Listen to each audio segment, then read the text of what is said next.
आज का दिन हम सब के लिए अत्यंत महत्वपूर्ण है। बीते 8 साल में बदलते भारत को पूरी दुनिया ने देखा। काशी के लिए तो आज से संभावनाओं की नई यात्रा का शुभारंभ हुआ। ये बातें मुख्यमंत्री योगी आदित्यनाथ ने शुक्रवार को वाराणसी में रिवर क्रूज यात्रा के शुभारंभ और गंगा पार बनी टेंट सिटी के उद्घाटन समारोह के दौरान कही।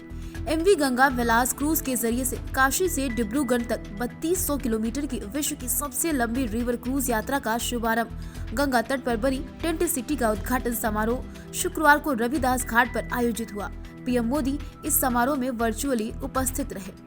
मुख्यमंत्री योगी आदित्यनाथ ने हर हर महादेव के जयघोष के साथ उद्बोधन शुरू किया। उन्होंने कहा, दुनिया की सबसे प्राचीन नगरी काशी दुनिया की आध्यात्मिक सांस्कृतिक राजधानी के रूप में विख्यात है। प्रधानमंत्री के मार्गदर्शन में काशी अपनी विरासत को संरक्षित रखते हुए वैश्विक मानचित्र पर उभरी। आज का दिन काशी के साथ ही बिहार, झारखंड, पश्चिम बंगाल, असम के लिए ऐतिहासिक है। यूपी को हमेशा इस बात की तड़प रहती थी कि लैंड लॉक स्टेट होने के कारण हमारे कृषि और एमएसएमई के उत्पादों को अंतर्राष्ट्रीय बाजारों में भेजना महंगा पड़ता है। व्यापारी सदैव इसे लेकर परेशान थे। विगत 3 वर्ष के अंदर पूर्वी बंदरगाह से काशी को जोड़ने का जो कार्य हुआ, उसके लिए उत्तर प्रदेश प्रधानमंत्री का आभार व्यक्त करता है। मुख्यमंत्री ने एमवी गंगा विलास क्रूज के शुभारंभ को काशी में पर्यटन के नए युग की शुरुआत बताई। उन्होंने कहा, विश्वनाथ धाम बनने के साथ ही काशी में पर्यटकों श्रद्धालुओं की संख्या कई गुना बढ़ी। इसके साथ ही संभावनाओं के नए दौर भी खुले। गंगा विलास रिवर क्रूज की आगे 2 वर्ष की एडवांस बुकिंग इसका जीता जागता प्रमाण है। काशी आज नई पहचान के साथ आगे बढ़ा। इससे एक भारत श्रेष्ठ भारत के अभियान को बल मिल रहा है। मुख्यमंत्री ने कहा, आज का कार्यक्रम नमामि गंगे की सफलता की नई ऊंचाई को प्रदर्शित करता है। बीते 8 साल में मां गंगा का जल आचमन तो दूर, स्नान के लिए लोगों में आशंकाएं उत्पन्न करता था। आज नमामि गंगा अभियान सफलता की ऊंचाई छूते हुए आगे बढ़ा। 2019 में प्रयागराज कुंभ की सफलता इसी नमामि गंगे की सफलता की कहानी का प्रत्यक्ष प्रमाण है। गंगा के साथ अपनी आजीविका को जोड़ने वाली काशी के 1600 से ज्यादा नाविकों के जीवन में परिवर्तन आया। सरकार ने नाविक की नावों को सीएनजी से जोड़ने का कार्य किया। यहाँ का हर नाविक एक ही सीजन में पूरे साल की कमाई कर लेगा। ये नमामि गंगा परियोजना की सफलता ही तो है, साथ ही नाविकों के स्वावलंबन को भी दर्शाता है।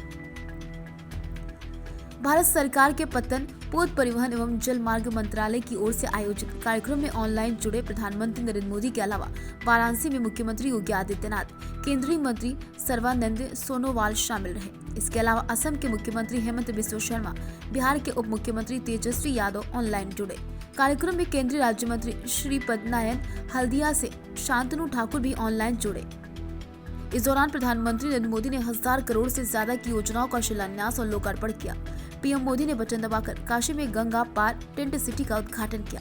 इसके अलावा Haldia multi modal terminal, UP की 4 सामुदायिक जेटी का लोकार्पण, बिहार की 5 सामुदायिक जेटी का शिलान्यास किया।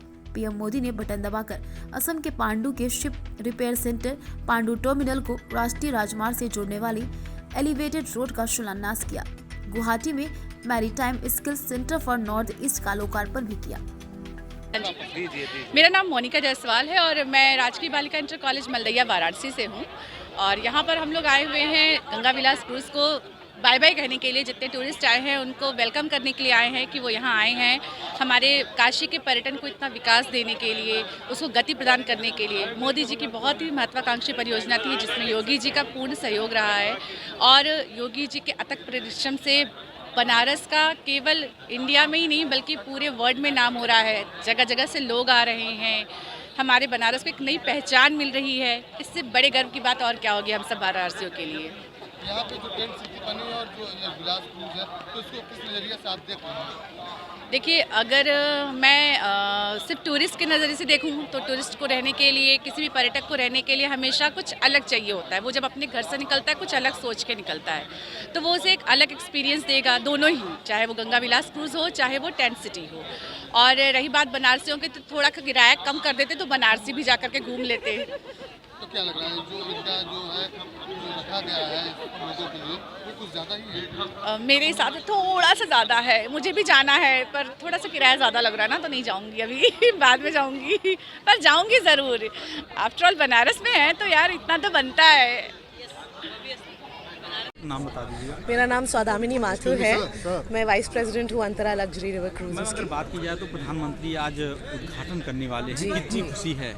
हम बहुत एक्साइटेड हैं। हम कई सालों से इस प्रोजेक्ट पे काम कर रहे हैं और अब ये फाइनली लाइव है। सबको इसके बारे में पता है।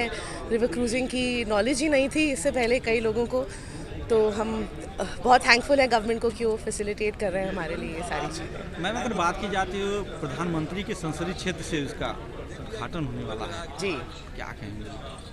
जी, वाराणसी एक बहुत स्पेशल जगह है क्योंकि ये हमारे सारे ट्रैवलर्स के लिए भी बहुत स्पेशल जगह है। यहाँ की जो सिग्निफिकेंस है वो सबको पता है वर्ल्ड वाइड, और इन सब की कईयों की बकेट लिस्ट पे था कि यहाँ आएँ और यहाँ से देखें, तो हम बहुत एक्साइटेड हैं। मैम, बनारस के कई स्पॉट पे आप लोगों ने घुमाया, अनुभव कैसा रहा इन विदेशी मेहमानों का? एक्चुअली बनारस बहुत साफ़ और सुंदर जगह है, और जो गवर्नमेंट ने सारे प्रोग्राम्स अरेंज करे थे हमारे लिए बहुत इंजॉयबल थे। कल का कॉन्सर्ट बहुत अच्छा था।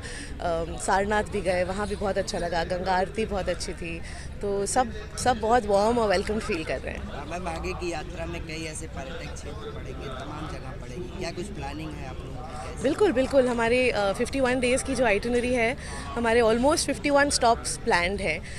कई चीज़ें हम फ्लेक्सिबल रखते हैं कि गेस्ट क्या करना चाहते हैं, क्या उनकी क्या मूड है, वेदर कैसा है। पर्सनलाइज सर्विस देते हैं हम इस क्रूज़ पे, तो उस चक्कर में लॉट्स ऑफ प्रोग्राम्स चेंज, लेकिन हमारे पास 51 डेज़ के 51 स्टॉप्स ऑलरेडी हैं, आर्ट, कल्चर, हिस्ट्री सबको दिखाते हुए। बनारस के बाद अब अगला पड़ाव क्या रहेगा इसमें? कल हम गाज़ीपुर घूमेंगे, गाज़ीपुर में रुकेंगे, फिर आगे बलिया, बक्सर, फिर बिहार में घुसते हुए बंगाल, बांग्लादेश, आसाम तक जाएंगे। तो 27 देशों में। ठीक है। 27 रिवर्स हैं, छोटी छोटी 27 रिवर हैं, 5 स्टेट्स हैं, 2 कंट्रीज़ हैं।